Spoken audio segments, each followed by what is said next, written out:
तर महत्त्वाची बातमी नाशिकमधनं ठाकरेंच्या शिवसेनेत भूकंप होणार का असा प्रश्न उपस्थित झालाय।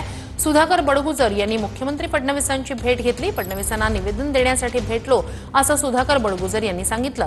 ठाकरेंसोबत कोण राहणार कोण नाही येत्या 8 दिवसात कळेल असं एक सूचक वक्तव्य मंत्री गिरीश महाजन यांनी केलंय।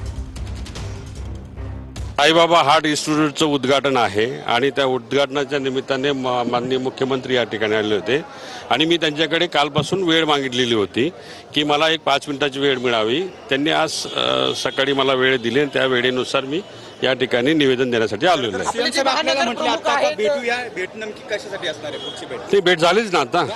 उद्धव बाळासाहेब ठाकरे गट आहे, हा गट मला वाटतं आता जमीनदोस्त देशद्रोह होण्याच्या मार्गावर आहे। नाशिकला आता ते संघटनात्मक गोष्टींवर चर्चा करून गेले। त्यांच्याकडे तर तुम्ही बघा या 8 दिवसामध्ये कोण राहील कोण राहणार नाही म्हणून। त्या माणसाच्या बडबडीमुळे त्या वागण्यामुळे सगळे लोक परेशान आहेत। मला वाटतं स्वतः उद्धवजी परेशान असतील, पण ते आउट ऑफ कंट्रोल झालेलं आहे। आउट ऑफ कंट्रोल झालेलं आहे काम यांचं। देर आहे दुरुस्त आहे।